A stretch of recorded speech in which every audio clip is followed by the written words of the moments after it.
Well, the jerseys are blue. It's cold outside, and there will be football played Friday night at Notre Dame Stadium. I'm Tyler Horka. That's Jack Sobel. We're with Blue and Gold Illustrated, blueandgold.com. And obviously, we're here on this Hey Horka show today to preview number 7 seed Notre Dame versus number 10 seed Indiana in the college football playoff.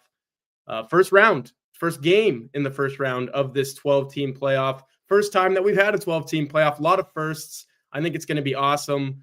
First time that I'm covering a college football playoff game, Jack. I think that's the same for you. So just right off the bat, man, how excited are you for this? It's like we're finally on the eve of this thing. I can't wait to finally cover this football game. Yeah, I can't wait to finally cover this game. I can't wait for the week to be over. It's 1:00, which is around the time both of us have wanted to go to sleep.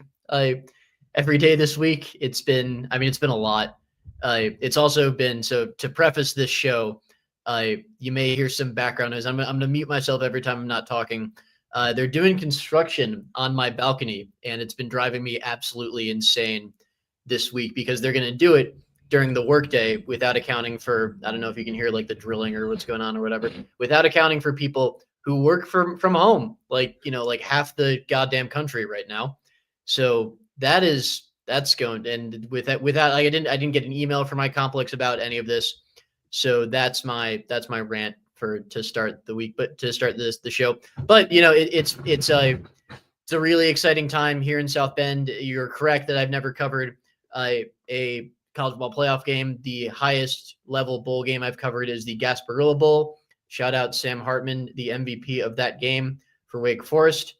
But no, it's really exciting. The atmosphere should be electric. I mean, correct me if I'm wrong, Tyler, but I feel like there's a bigger gap between the night game atmosphere and the day game atmosphere at Notre Dame than at most stadiums, I feel like. So I'm very excited for this. Yeah, I think that's partly because we get jaded by the 3:30 kickoff. Like that is so ingrained in us as covering Notre Dame, and obviously for the fans as well. Like if you go to a Notre Dame game, 70-80% chance that it's going to be kicking off at 3:30 p.m., right? And before daylight savings time, that means the sun might be going down at the very end of the game, and then you're out of there and you're in your home and you're driving in the dark. But like this is going to kick off in the dark. And that's more than you could say for Ohio State last year, which was played in September, obviously.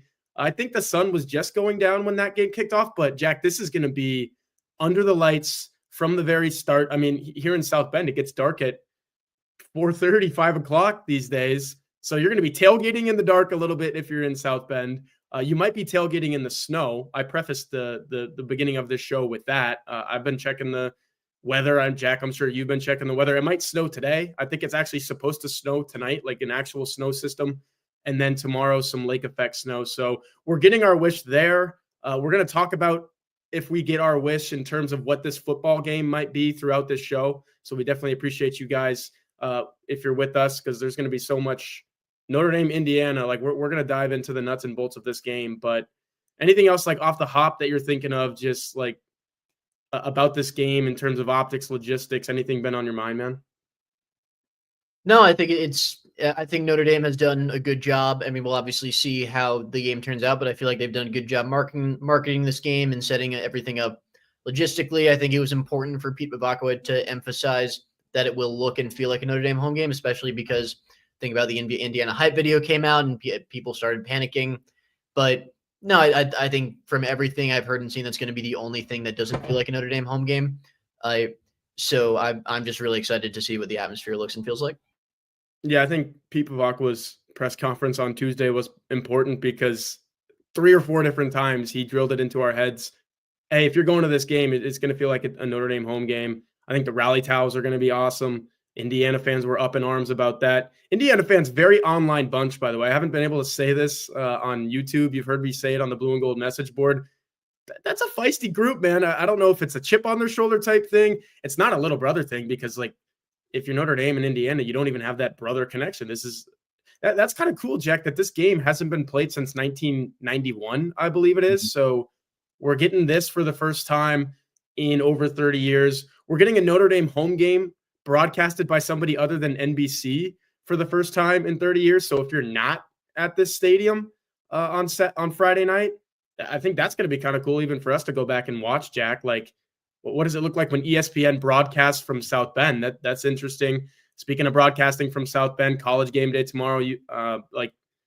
This is all going to be awesome. I think it's truly setting up to be what Pete Vavakwa, to go back what he said on Tuesday, should be like an all eyes on South Bend special type of moment for the Fighting Irish and for college football as a whole. Well, I did learn this week that Indiana was the first sports team to ever give fans rally towels at games. So that's an interesting fun fact. It's a very online fan base. It's just been terrific having those people in my mentions. Yeah, you got it with the rally towels. I got it with the prices, and I was just thinking, like, who's gonna buy? It wasn't even a shot at Indiana. I sent out a social media post. I think this was last week, even, and when the prices were like $1,000. I get it; they weren't in people's inboxes yet, so they hadn't had a chance to actually sell them at a reasonable price. But even now, I would say the prices aren't that reasonable. I think this is the most expensive first round game. I don't know. I write sports for a living, Jack. I don't know if I'm spending $500 to $1,000 on my own ticket. I don't even want to know what hotel prices are like here. For reference on that, like my buddy went to Indiana. He writes for Sports Business Journal. He's in town for the game this weekend. He asked me before he even knew it was going to be IU. He knew he was going to cover this game, assuming that it was going to be Friday night. I think a lot of us assumed that even before Selection Day. He's like, hey, can I crash on your couch? Because I don't know if Sports Business Journal wants to pay like $300 for a hotel for 3 or 4 nights. So that's what people are facing like in their everyday lives. And if you're at this game, if you're going to this game, kudos to you, man. Like, you're a diehard fan. And I think it's going to be like very pro Notre Dame. I stand by that right now. Like, yes, Indiana fans are going to be there. Pete Vavakwa said it. I think Marcus Freeman even said it. Like, yeah, like they're 3 hours down the road. They're going to be there. But Jack, I'm expecting like Notre Dame raucous environment, and you alluded to it at the top. It's different when it's at night too. It's going to be that on steroids, basically. Yeah, to put the prices into perspective, I also have someone staying with me for this game, a family friend, like my dad's buddy from growing up went to IU, and he's crashing with me, and he asked, do I go about getting to the game? And I'm like, well, if you can get a parking pass, great. If not, probably over your best bet. And he sent me a picture of their place. That's how expensive it is to work there.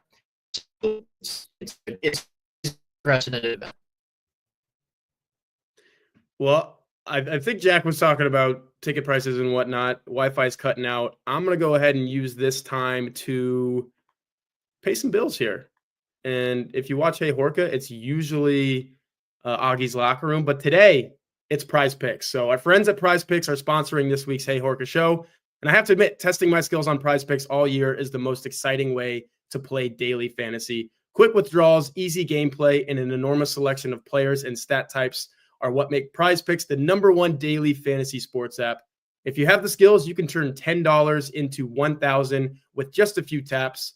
You just need to select 2 or more players, pick more or less on their projected stats, and place your entry. It's that easy. PrizePicks offers weekly promotions that can lead to big payouts like Taco Tuesday. Each Tuesday, PrizePicks discounts select player projections up to 25% to provide even more value. Download the PrizePicks app or head to prizepicks.com. If you're watching on YouTube, we appreciate you. That's what you'll see there if you go to prizepicks.com and use code BGI to receive a guaranteed $50 once you place $5 in lineups. PrizePicks, daily fantasy sports made easy. So yeah, Jack has hopped off the stream. I think he's having Wi-Fi issues. This happened last time we did Hey Horka. No text from Sobel or anything. So I'll just kind of take it away and go from the top. You guys are reading the headline, and it's probably freaking you out. But again, this show is predicated upon answering questions from blueandgold.com message board subscribers. So when you see what you see in the headline, it's coming from MH2365, a valued subscriber at blueandgold.com. If you are not one of those, definitely go to blueandgold.com. It's only $1 for your first 7 days. You can give us a try. It's a perfect time to give us a try because we do have a college football playoff game to cover, and you can see all the premium coverage that we give everybody for each and every Notre Dame football game within your 7-day trial for $1. So MH2365 asked me on my Hey Horka thread the other day, would Notre Dame losing to Indiana in the CFP be a complete embarrassment? I put quotes there because that's the way MH2365 prefaced his question. So to answer that question, I'm leaning towards saying yes, but it's not an absolute. So Indiana has the most losses of any college football team in the history of college football. Like, that's a thing. And I think that's what MH was getting at there is like, can Notre Dame afford to suffer a loss to Indiana in the first round of the college football playoff? I mentioned it at the top of the show. All eyes on this game. ESPN, ABC, prime time, 8 o'clock. There's no other reason to watch anything else other than this football game if you're a sports fan. And if Notre Dame hosting the game, talked about the electric atmosphere that it's going to be, Notre Dame has been gearing up for this ever since they knew that they were going to play a college football playoff home game. That's been 3 weeks now. Ever since you beat USC, you knew.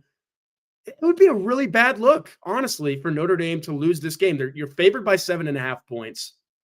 Again, Indiana, it's not like Indiana is Ohio State or Michigan or an elite level Big Ten team. That's just not what they are. Now, Indiana this year, are they on that level?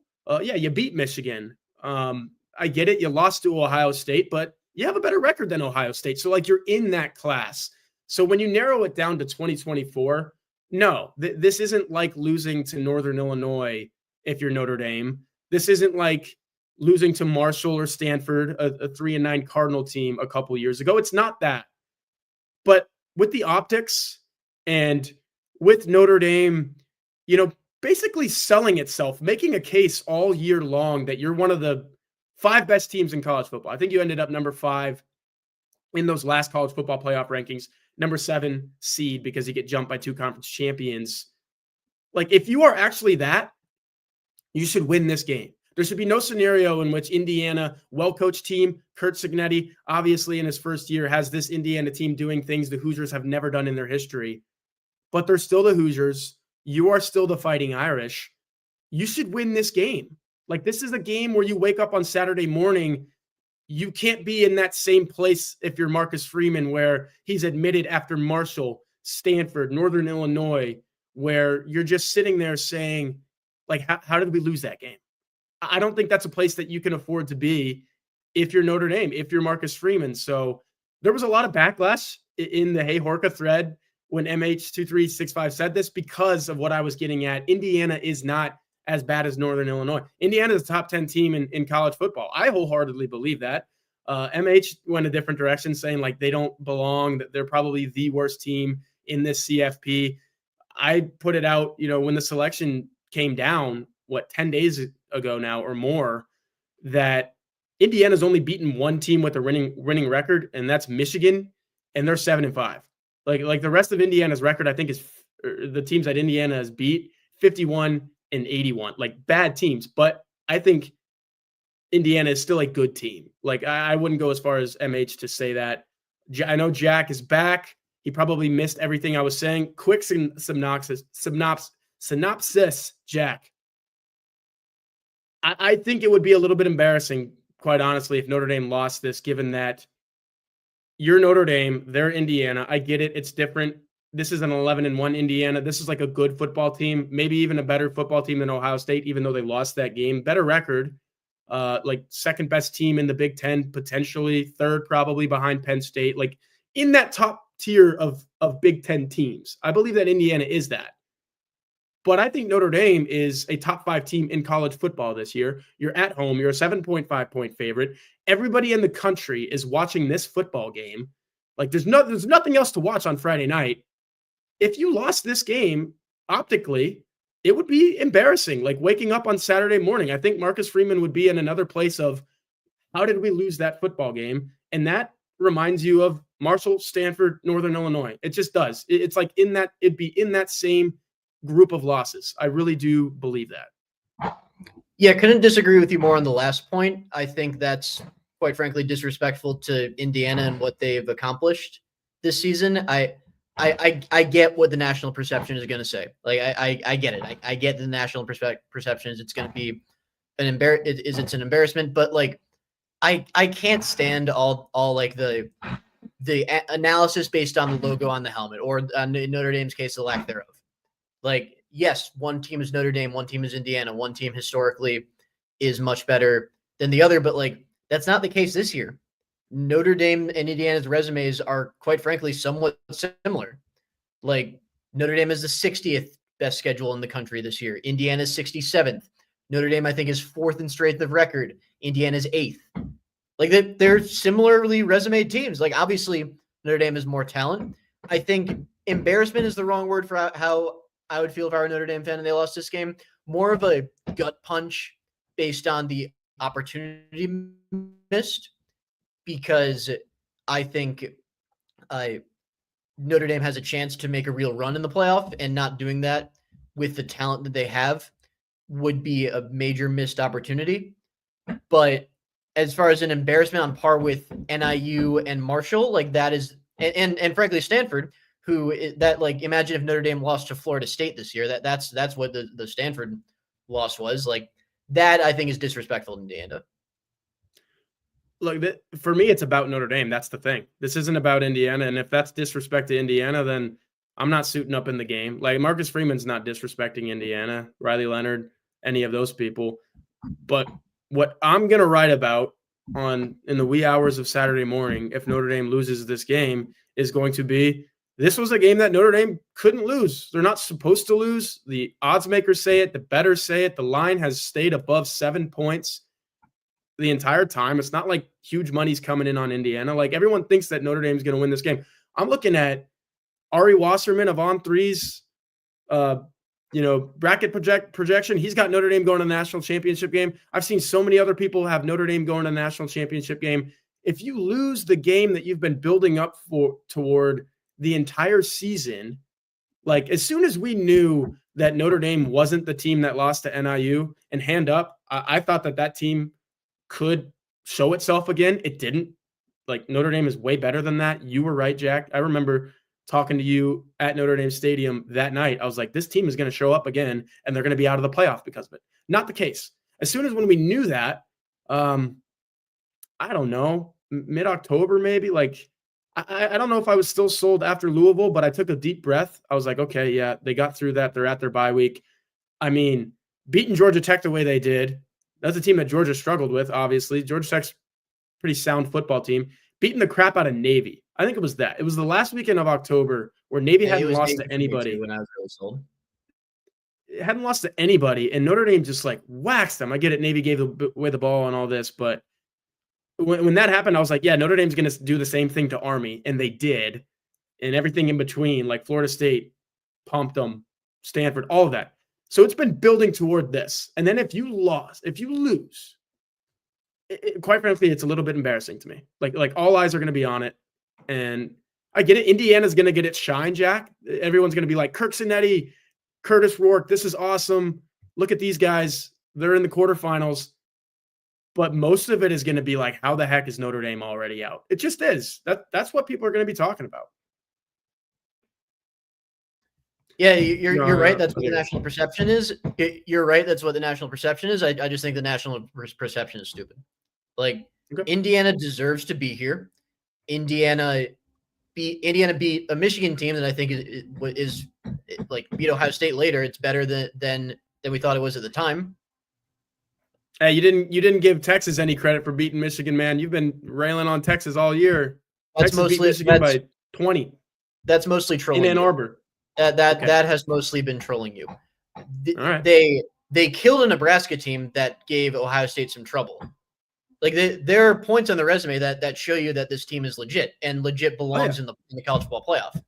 And like you say, yes, Notre Dame is a touchdown favorite.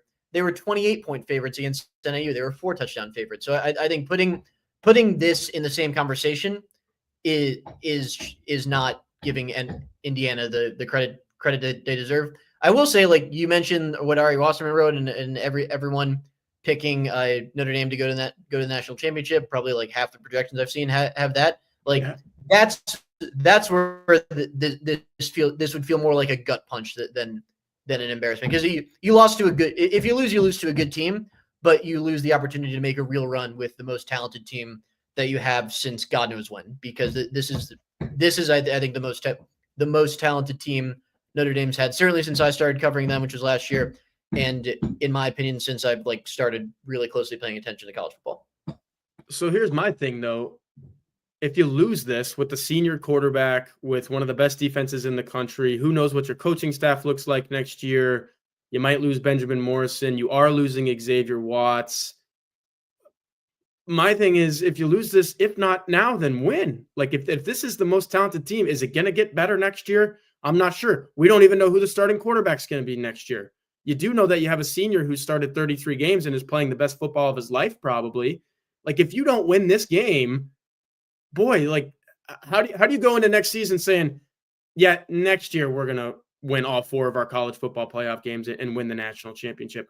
I don't have any confidence if Notre Dame loses this game to say, yep, they're going to do it next year. You have to win this football game. I think you have to win this football game.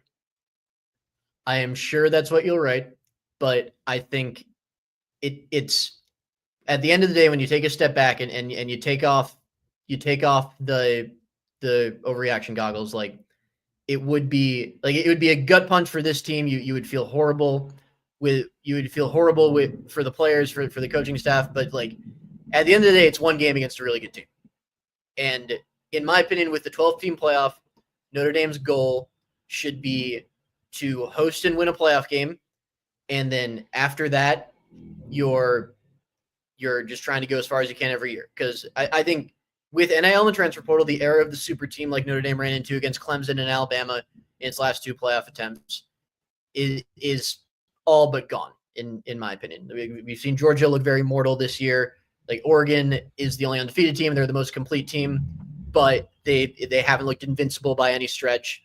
So, in my opinion, you're just in the 12-team playoff era. You're giving yourself a bite at the apple every year, and if you lose once to a really good Indiana team, like, I don't think it's the end of the world like you're making it out to be.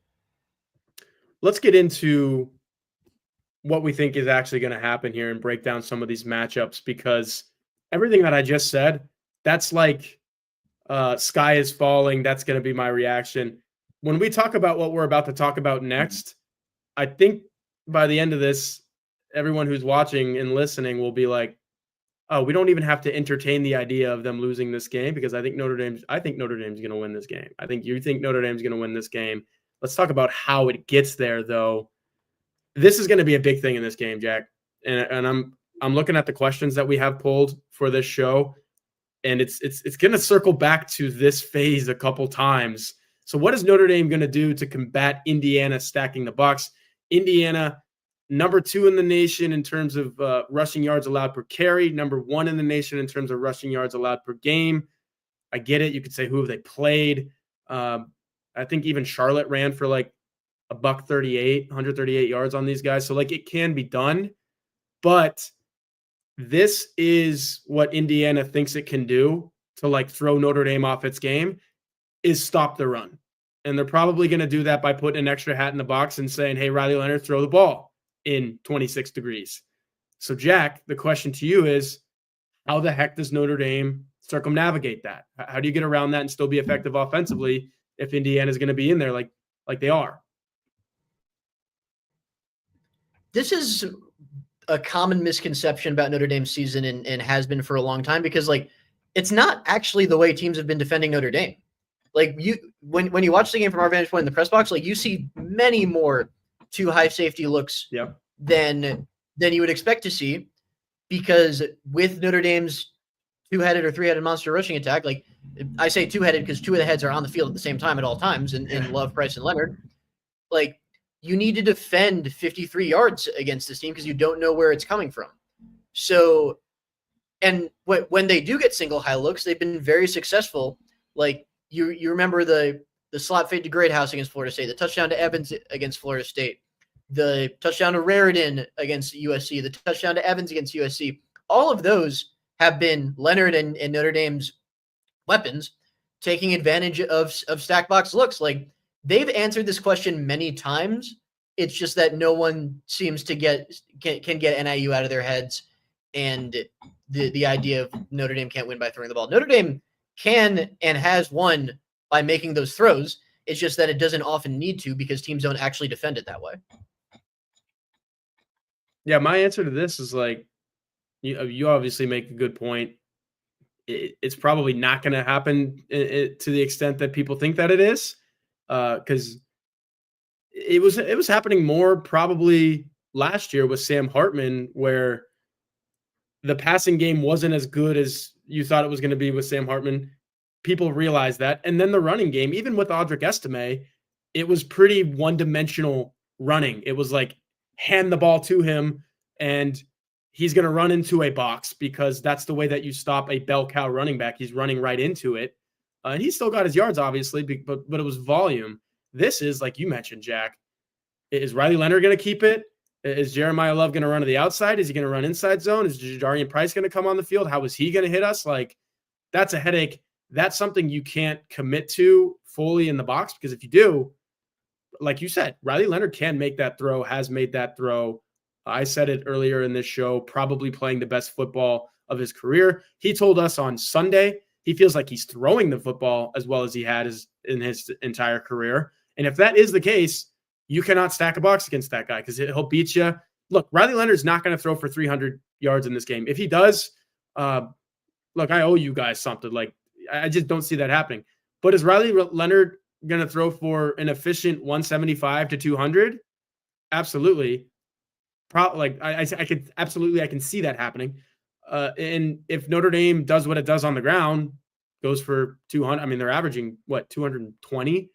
If they get to 200 and Riley Leonard throws for like 150 and you have 350 total, I think you probably win. It's going to be that type of slog of a game anyway. So yeah, I mean, my answer is do what you do if you're Notre Dame. Like, run the ball, but run the ball in a multifaceted way, and you'll be just fine. You make a good point about how the run game right now is different than the run game last year, because it was so much easier to key in on lining up under center, which I still don't understand why they ever tried to do that with the quarterback who'd never done it in his career. And just handing it to Estimate, like, you can key in that and stuff the box, and Notre Dame didn't have an answer. They make it harder to do that this year, and they have more answers. The other point I would make is, like, yes, play your game. I point back, I said it in a preview video, like, I call back to the Stanford game when they came out throwing and running all these RPOs. That softens the box. And when you do that enough, you slam Jeremiah Love and Jadarian Price at it, and they're going to break off those big gainers. And I think that is the plan I would go to if I were Notre Dame. And Riley Leonard is also going to break off those big gainers. I think we see a 50 to 70 yard Riley Leonard rushing type of game. I really do, even against this Indiana defense. So let's talk about the Notre Dame defense, though. This is from Thomas Na on the blueandgold.com, a loose emoji message board. Is Notre Dame's defense as strong as the statistics suggest, or have the Irish not faced any potent offenses? Yes, maybe. But look, I think it's more drastic on the latter end of that, in terms of, like, Notre Dame hasn't faced any potent offenses. On the former side of that, Notre Dame is still a really good defense. Like, I wholeheartedly believe that Notre Dame has one of the 5, maybe 3 best defenses in college football, like top 5, top 3. That's kind of who they are. And this is going to get to a larger point. It might be the next question. These 2 questions that we have next kind of bleed together. And I wanted to make this point. I am so big into, you do not control who's on your schedule, but you control what you do to the teams on your schedule. And Notre Dame has just completely shut everybody except for really USC, a little bit Louisville. That game was funky. They gave the Cardinals some fortunate situations there in terms of field position and whatnot. Notre Dame, game after game, defense, you go into it thinking you're going to stop this team and whatever they try to do. And more times than not, almost every single time, it's happened. That's a really good defense. I don't care who you're playing. I don't care who it is. Take Army, for example, though. It's a team that ran for 320 yards per game, whatever it is. Notre Dame keeps them to 200, and probably 50 or more of those came on that last drive that didn't mean anything. Like what Notre Dame did in the first 3 quarters of that game, 3.5 quarters to Army, nobody had done that all year. And you get to Army Navy last week. I get it. Navy kind of did that, but that's a rivalry game to the full extent. You never know what's going to happen. Like Army just ran through everybody, could not run on Notre Dame at all. That's one of the biggest examples of, okay, yeah, maybe Army isn't going to beat Ohio State or Tennessee or Texas or Georgia, but are any of those teams going to beat Army the way that Notre Dame did? Maybe, but Notre Dame did just about as good as it can, especially on the defensive side of the ball. So, yeah, this Notre Dame defense is really good. I totally believe that. Yeah, yes. I think the answer is probably some version of both. I think it's only coming up right now because of what happened against USC.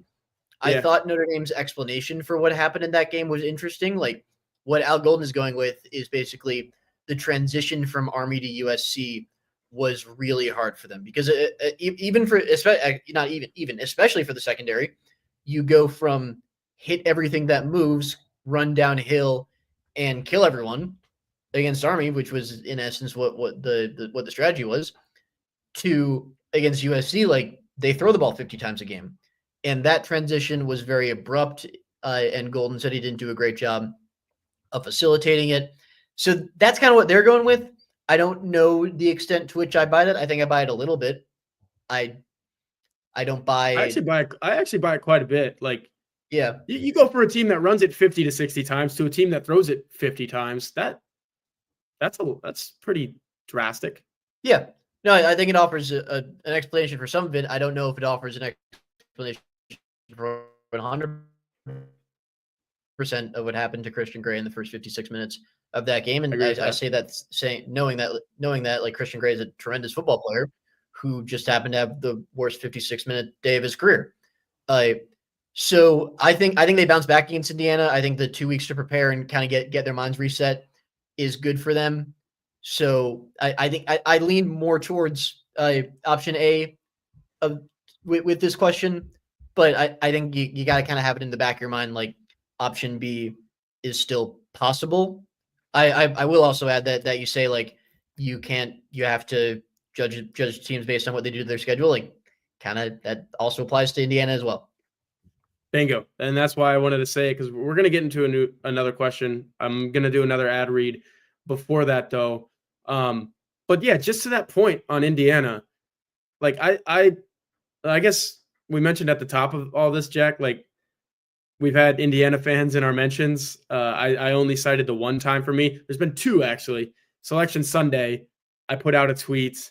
I might even be able to find it real quick while I'm talking about it. Basically saying like Indiana probably, in terms of the teams that they've beaten, I get it. What was was it a strength of resume number that you listed earlier, Jack, or was it strength of schedule? You said Indiana was 8 and something. Strength of schedule, they're 67th. Strength of record, I believe they're 8th. Okay. So yeah, like I guess that comes down to the strength of record. Like they're beating everybody that they beat by a lot, right? That matters. That, that factors into this. But at the end of the day, this is still the case, and Indiana fans were all over me for this.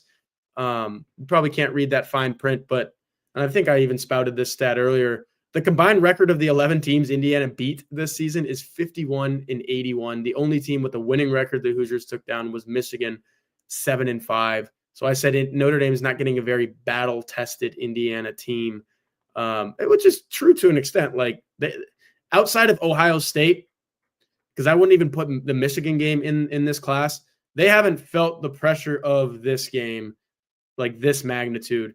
Now, has Notre Dame either?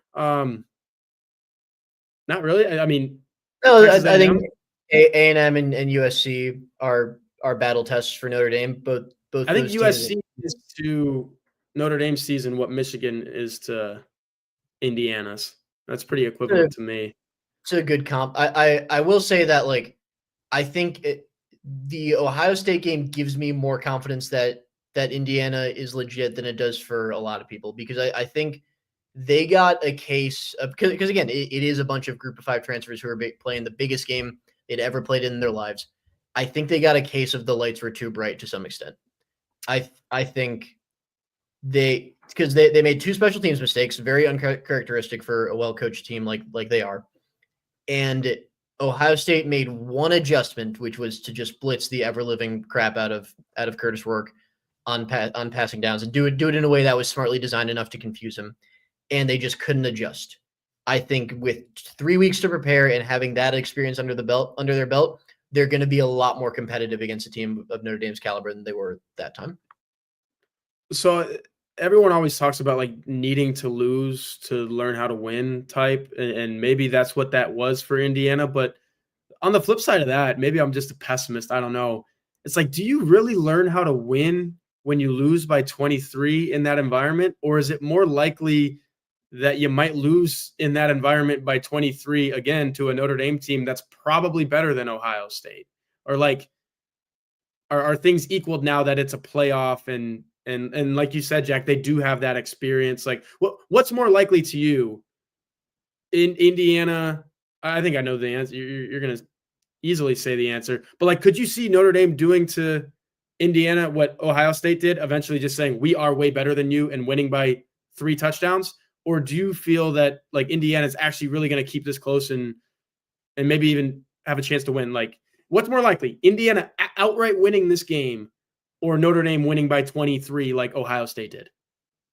I would put them in about the same likelihood. I think like our picks are online. I have Notre Dame by 10. I think you have Notre Dame by 11. 11. So yeah, similar scores. Here, let me explain this further. I think having that game where they played on a massive stage, I believe that game was in Columbus. Yes. So the game is in Columbus, a massive road stage. I don't think that game was as much Ohio State purely out-talenting them as a lot of people think. I think the special teams mistakes that they made had a lot to do with the outcome. Like, that was a 1-score game until their punter straight up dropped a snap, basically gave Ohio State a free touchdown heading to the half. And at that point, it was over. At that point, Ohio State's talent took over. And I think having that game under their belt will allow Indiana to keep a clear head entering this game. That's fair. I think it comes down to like they have the right coach to like make them feel what they felt then and say, hey, you're better than that, and maybe channel it in a better way, not make the mistakes that you said pretty much cost them that game. Yeah. Like, I think Kirk Cignetti, quite frankly, I mentioned my friend who's staying with me this weekend, Indiana grad. He spent some time with him professionally and otherwise. The dude is a madman. Like, he's psychotic to the point of bettering his football team because of it. Like, some people are psychotic and it's just not going to work out. And you're like, we need to get this guy out of here because he's making us worse for what he is. No. Kirk Cignetti is like, Indiana never won 10 games before. They've won 11 and have a chance to beat Notre Dame for a 12th, make it to the quarterfinals. I agree with you, Jack. Like, he is going to find a way to take Ohio State, make it a positive for Indiana. I think Indiana is going to be competitive in this game, partly because of what happened to them against Ohio State. No, I completely agree. All right. We need to do another ad, and we're going to talk to you guys about Rhoback. Kind of sucks about this game is we're not going to be able to see a lot of your Rhoback apparel because you're probably going to have a big snow jacket on top. But the friend that I just mentioned, he rolled into my apartment yesterday with some Rhoback because Rhoback activewear is it's kind of cornering the market, and with good reason. There's only one way to describe Rhoback: best fit, best feel. For those who aren't familiar with Rhoback, they are completely changing the game with their incredibly comfortable activewear. Rhoback just released their new licensed game day collection, and it is awesome. With novel polo designs and clean hoodie and Q-zip designs for some of your favorite schools, including Notre Dame. If you guys are watching on YouTube, we appreciate you. There's some of the Notre Dame line right there. It's definitely worth checking out. Nobody else on the market is pairing these level of custom designs with this quality of activewear. Rhoback's everyday shorts are the perfect pairing as well. They're so comfortable, have an elastic waistband, and great fabric that is made to have the appearance of a nice short, but the comfort of an athletic short. Rhoback also is proudly leading the NIL charge, having signed with partnerships with past Notre Dame stars Audric Estime, Kyle Hamilton, Michael Mayer, and current athletes Riley Leonard and Benjamin Morrison. Among other big-time college football players across the country, they are becoming the go-to brand for college athletics. Use the code BlueGold20. That's all one line, BlueGold20 on Rhoback.com for a generous 20% off for all new customers. That's spelled RHOBACK.com. 20% off all performance polos, shorts, and more with code BlueGold20. I don't know if you guys order that now. You'll get it in time for Christmas. I'll probably tell you absolutely not, being that we're only 6 days away. But I don't know. Order it anyway. Surprise your family on New Year's or just after New Year's, whatever, because that stuff is pretty awesome. Very good company. Very good football teams that we're going to finish talking about here, Jack, with a couple more questions. This is an interesting one. Texas A&M has been mentioned at least once in this show that I can recall, and with good reason, because right now that's even in beating Army, some of these other teams that Notre Dame's beat. I think we go back to that, Jack, as like the selling point of the resume, right? Going into Kyle Field, week 1, college game day, top 20 matchup at the time, and you beat a really good defense. That's the premise of this question. Is Indiana's defense superior to the one of Texas A&M that Notre Dame, if you remember, it took until 1:54 left on the clock in the fourth quarter for the Irish to even get to 20 points. Then they get the ball back after a turnover on downs, kick a field goal. You finish up with 23. So, Jack, that defense of Texas A&M with a bunch of guys in the front seven that will be playing football at the next level, is that a better group than the one that Notre Dame is facing against Indiana on Friday night? I think it's similar. I think they're kind of built the same way in that most of the talent is up front. I will also add that like Notre Dame is obviously a much better offensive team than it was back in A&M week. I think one of the most interesting points that Marcus Freeman and everyone else has made is that like there were red flags offensively against Texas A&M that they either ignored or brushed aside because they won the game. That obviously came back to bite them against NIU. So Notre Dame's offense is better. I think the A&M probably had more depth up front. Like they came at you in waves because you had the Nick Scortons and Shamar Turners and Shamar Stewarts. Then the second group has Cassius Howell. They were a crazy talented front. Indiana is more than just Mikhail Kamara. Like they have some other guys too. I don't see them as quite as deep, but I mean they're similar in that they're extremely well coached, and most of the talent is up front. Like I have a ton of respect for what Mikhail Kamara can do to this offense. Absolutely, and there's some linebackers too. I think James Carpenter is one of them, veteran guy. Aiden, I think Carpenter isn't Carpenter the D tackle. Yeah, he is a D tackle. You're right. D tackle that has 10 tackles for loss. That's like Howard Cross 2023 level of like disruption up front. So you have that. You mentioned Kamara. Aiden Fisher is the linebacker that I wanted to talk about, who has 108 tackles. Like he's got a handful of tackles for loss, a sack and a half. Like there are guys on this Indiana team who I think Notre Dame fans are quite frankly going to be surprised when they see them make an individual play that leaves you thinking like, oh crap, this is why Indiana is here. This is not Indiana of 10 years ago that couldn't win a single football game. This is like college football playoff level defensive front. So you're going to see some of that. But to your point, Jack, is it going to be as impressive as Nick Scorton or those guys at Texas A&M? I'm not sure you ever see that level. And if I'm a Notre Dame fan, quite frankly, that comforts me. Like you mentioned, Notre Dame not being as good offensively then as it is now. I think the blocking up front, Riley Leonard being as comfortable as he is, Jeremiah Love being one of the, if not the most elusive players in college football, I think you might see a really good Indiana football player, and they have them. We just mentioned their names. Make a play, put themselves in position to make a play, and then maybe Notre Dame makes a better one. puts a block on a guy that you weren't expecting, spins out of something. Riley Leonard makes something out of nothing. I think that's the great equalizer in this game is Notre Dame having the talent on offense to do away with some really good things that Indiana might do on defense. Yeah, I think like if I were Indiana, I would look to take some chances defensively to get Notre Dame behind the sticks. I was recording a segment for like a Bloomington radio station like a couple hours ago, and I was asked like, do you think Notre Dame can win on 3rd and long? And I said, honestly, I don't have a ton of confidence Notre Dame can win on 3rd and long because as good as the passing game has been as a complement to the run game, like here's a great way of putting it. I'm not concerned that Notre Dame can pass if and when Indiana stacks the box.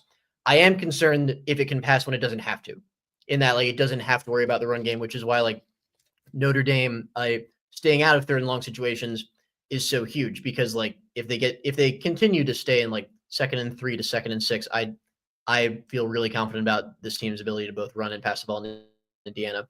But if I were Indiana, I would take some chances, like maybe some run blitzes. Try to anticipate some of the play action RPOs they do by bringing pressure off the edge and telling him, hey, don't worry about the run. We got that. Go for the quarterback. I think that's the way to go to just get that little edge early and like destroy some drives before they start. Try to draw some holding penalties. We've seen that hurt Notre Dame in the past because like for Notre Dame, holding is such a drive killer more than for other teams because when they get into 1st and 20, 2nd and 15, 3rd and 13 situations, like they're done. So that's how I would attack Notre Dame if I were Indiana. And like you said, the offensive line performance to prevent that from working is huge. You're a smart man because I was watching Pat McAfee before we got on. I was not on Bloomington radio. We'll be on the Feinbaum show later, though. By the way, so yeah, I know this is not. You should plug that. Yeah. Yeah, I'm gonna plug that. This is not SEC country, but I think most people have SEC network as part of their television package or YouTube TV, whatever you guys use. 4:30 Eastern. I'll be on Feinbaum's show talking about this game, probably a little bit Marcus Freeman extension. Always good time chatting with Paul. But getting back to what you were saying, Jack, like what you said on that radio hit, smart man, because I was watching Pat McAfee show before I got on here. Nick Saban, obviously good friend of Pat's via the College Game Day connection. He was the first guest that I saw on the show today, and he was talking about Indiana threatens or actually wins this game by putting Notre Dame behind the sticks, by making Riley Leonard have to make throws on 3rd and 12. And I think there's Notre Dame fans watching this right now, listening to this on Apple and Spotify, thinking the last place that they want Notre Dame to be in 26-degree weather Friday night in South Bend is 3rd and 12, right? Like that could be a big-time detriment if Indiana keeps getting ahead of the sticks like that.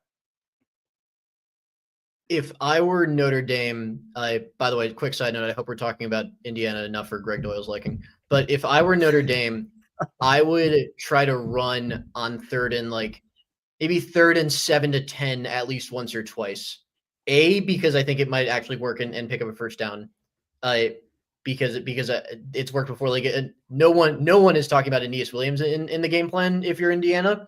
So I would maybe see if like third and 7 to 10 from around midfield, run Aeneas Williams up the middle. He gets what he gets, and then you go for it on 4th down.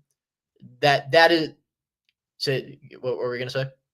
No, I was just gonna say, and I guess I'm gonna tease this. With it being an 8 p.m. kick tomorrow, I'm going to get an extra story up in addition to my last word column tomorrow. Mm-hmm. And I'm going to go with 3 under-the-radar Notre Dame players to watch. I love the Aeneas Williams pick because he has been factored into the game plan. Like, he's a guy. He is a 3rd down guy for Notre Dame. He's in the game plan. But is he in the game plan to gas you, like you were just saying, for 12 yards on 2nd or like 3rd and 15 or whatever? No. So put him in there, use him, run him a little bit. I like that. Nick Saban called you smart, basically, and I'm calling you smart right now. Thank you. So that is my plan if I were Notre Dame on 3rd and long. Because it softens the pass rush. It makes you think about the possibility of running so you can't just pin your ears back and rush the passer if you're Kamara and Carpenter. But what it also does is, like, if I'm Notre Dame on third and long, I'm calling a play designed to get me into fourth and medium to fourth and short, because I think Notre Dame should be going for it all night long. What's your I always love playing this game with you because you're aggressive. I don't know if it's the CFP 25 in you, or it probably is, but like we've seen, haven't we seen Marcus Freeman go for it on his own like 30? Was that the Louisville game? What game was that? Virginia? Stanford? He went for Was it that home? like on his own. Was it against A&M? Was it on like 35 to 40? Yeah, but then I remember a home game. I guess the stakes were maybe inconsequential, but I think it was Virginia when the game was still close-ish, or Stanford maybe. I don't know, but I was like 30, only 30. Might have been Wow, Louisville, something like that. Yeah, it might have been Louisville. Anyway, like, I remember sitting in the press box thinking, okay. When you have Riley Leonard like that, like use him and to pick up those third, fourth and ones. I think they have done this too much when it's 4th and 2, because I think when you run a fourth down offense, that's just here's Riley Leonard, try and stop it. 4th and 1 versus 4th and 2 makes a pretty big difference there. But when it's 4th and 1, like you're not stopping Riley Leonard. So like as long as you're not in your own red zone, like do it. Get the extra possession. And here's another thing that Notre Dame fans don't want to talk about. They almost want to believe it's not the case and it doesn't exist this way. But if you're on the other side of the 50, you're absolutely doing what you're saying, Jack, and getting you into 4th and 5, because I don't think you're kicking a field goal. I don't think you're kicking a 35-yard field goal if it's 4th and 5 from wherever you're at. I guess that would be like the 18-yard line or something. Like you're going for it, right? Like the Mitch Jeter situation is real. That's a real thing happening right now. Yeah. I said it on the message board. If it's 4th and 3 or less, and like I'm from like from the 30 to the 10, because 4th and 3 becomes a lot harder to pick up when it's 4th and goal at the 3. And obviously a lot easier to make the field goal. But from the 30 to the 10, if it's 4th and 3 or less, I would go for it. And even Jack, even from the 3 to the 8 or whatever. What was it? A 27-yarder that he missed at USC? Like even those aren't gimmies right now. That's not a good place to be. Maybe you assume that he's in a better place by now. He's had 3 weeks. I always said, look, I'm no health expert, but I do turn 30 next year, and I know my body isn't what it was when I was 21 or 23. Is that right, Jack? 23? 23, yeah. Yeah. With the way Notre Dame was just winning games in blowout fashion, I think they should have just like shut Mitch Jeter down for a month. The whole thing, like warming them up against Georgia Tech and Navy, I guess, kicking extra points in those games, even, or at least one of those games. It was weird.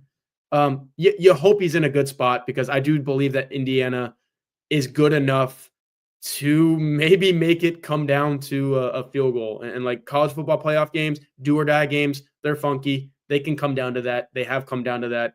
Maybe it will on Friday. That leads us to our last question, though, Jack. The Irish roll if blank. Indiana pulls the upset if blank. This is from CMCK406, blueandgold.com, loose emoji message board. Obviously, there's not one answer for both here. So we can go a lot of different ways for this. But I will start with the one way that is basically the same answer for both. Because like when you play this game, you always have the inverse, right? The Irish roll if they run the ball the way that the Irish run the ball. Like if they are the top 10 rushing team in the country that they are, I believe they're like even number 3 in yards per carry, which is a better statistic than yards per game, which they're 10th in, I believe. Yards per carry, Riley Leonard has a lot to do with this. Number 3 in the nation. If you're that team at home against Indiana, you roll. Now, obviously the other side of that is Indiana pulls the upset if Notre Dame does not run the ball. And Indiana is the team that they have been every single year against opponents not named Notre Dame, and they just stop the run. So to me, that's the biggest phase of this game is, can the Notre Dame offensive line control the game? Can Jeremiah Love be who he is? Is Riley Leonard effective in the running game? If all those things are yes, yes, yes, and you get a 30-yard pop from Jadarian Price, like you're in really good shape if you're Notre Dame.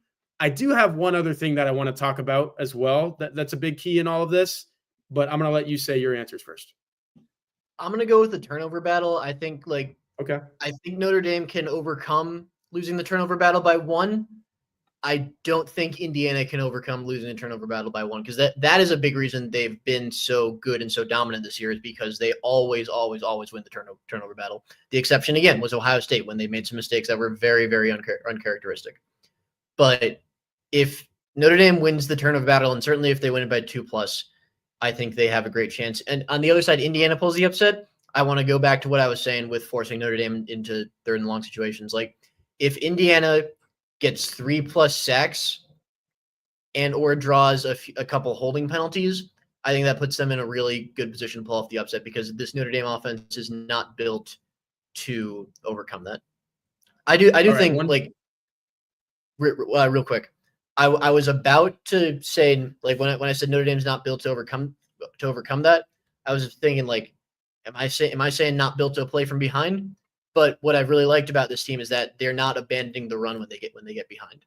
So like if you're Notre Dame and you're behind by 1 score in the second half, just keep playing your game. Don't abandon what got you there. So the big thing going into the USC game, I believe it was Pete Byrne, local TV guy, who kind of hit on it a couple times in Marcus Freeman's press conference leading into that game. And even in the USC game, they didn't trail in the second half, Notre Dame, right?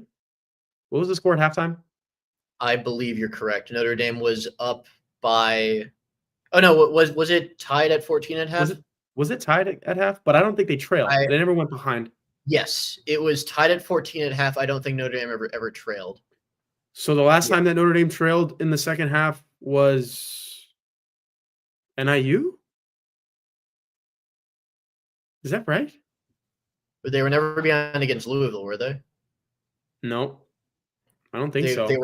They were behind, but I don't think in the second half against Miami. No. I'm trying to think of when else. They trailed, but not in the second half against Georgia Tech. That's right. They were winning at half.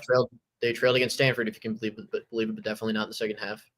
I think they might be. Help us out. Was it NIU? And even against NIU, well, I guess they were down at half against NIU, so they basically trailed the whole half against NIU until NIU kicked the game-winning field goal, right? No, Notre Dame took a 14-13 lead against NIU, right? At the start of the second half, and then that was the score until NIU kicked the field goal. So, all of that great podcasting, I know, great video on our part.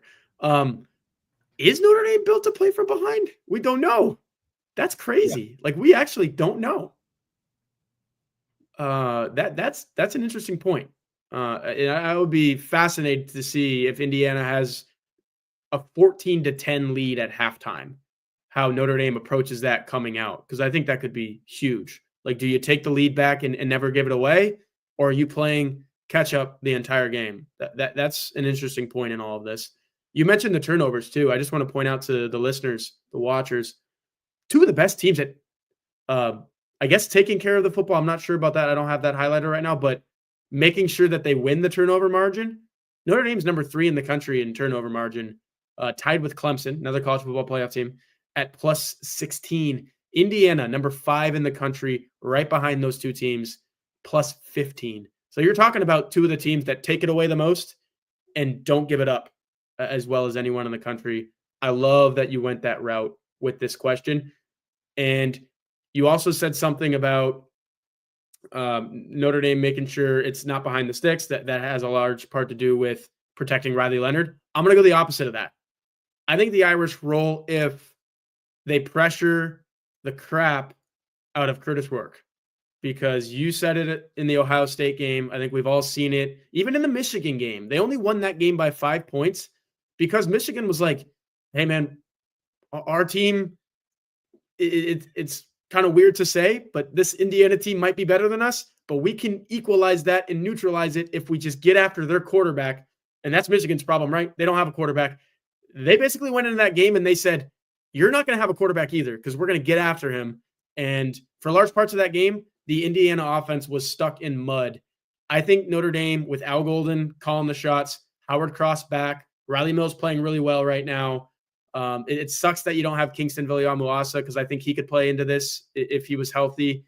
But I think Notre Dame is going to try to get after Curtis Rourke and kind of stymie the Indiana offense that way. Yeah, completely agree. I think a big reason Michigan was able to do that is because they have really good defensive tackles, and I think that might be where the weak spot in Indiana's O-line is in the interior, which is why it is so important in this and any further game Notre Dame fortunate enough to play, that Howard Cross and Riley Mills finish their career at Notre Dame with a bang, because they need to dominate in order for Notre Dame to make a run. Indiana's a great team to start that against, because if they play to their full potential, as Marcus Freeman loves to say, I think Notre Dame has a great shot. But you're right, like Rourke, much like Jaden Mayava 3 weeks ago, by the way, is a quarterback who, if you give him time, he can beat you. Yeah. Oh, yeah. But if you rattle him, he's going to make mistakes. He's obviously much older, much more of a veteran than Mayava was. But, I mean, we saw at the end of that game, like, as soon as Notre Dame got 3 guys in Mayava's face, he just threw it up for grabs, whereas Xavier Watts was basically waiting under it. So yeah. It's obviously nothing we've said doesn't apply to most other games, because, like, in the end of the day, football's not that complicated of a game. Get the other team behind the sticks, pressure the other team's quarterback, run the ball. But it's really emphasized in this matchup because Indiana has a quarterback who doesn't do well when he gets pressured.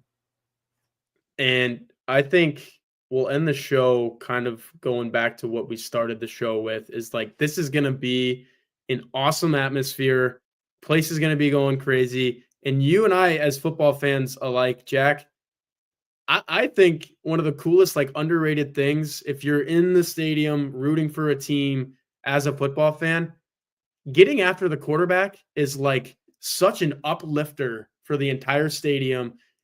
Like, there's something about, like, if Howard Cross it ends up on top of Curtis Rourke behind the line of scrimmage and does his little bow, or Riley Mills does his little thing, that's going to send the place into a tizzy. And it's like a comforting feeling. It's like, okay, we're in this game. We have the guys to win this game. So that's the last point that I'm going to make, is if Notre Dame gets after Curtis Rourke, because there's been a lot of chatter from the Indiana side of things. Curtis Rourke this, Curtis Rourke that. I think the Indiana fan base and the people in that building believe that they have the better quarterback in this game. If Notre Dame can wash that out, then, I like the Irish's chances. And I guess that's how we'll end it, is picks are already up online, so you can go check them out at blueandgold.com. For the record, I have Notre Dame winning this football game 28-17. And Jack, you have 1-21. Yep, there you go. So about 10, 11-point game. That's the way that we see it going. Who knows how it actually goes? You're going to have to tune in to the game on Friday night, ABC, ESPN, standalone game. The only one on Friday is what I mean by that. Going to be awesome. We will both be there, and we will have a video after the game. So definitely come to this YouTube channel, like this video, like that video. Even if Notre Dame loses, we think Notre Dame's going to win. We're going to cover everything that comes out of this at blueandgold.com as well. Definitely need to go check out our website there. So for Jack Sobel, I'm Tyler Horka. The next time you will hear from us will be after the first round of the college football playoff. Can't wait to see what happens in that game.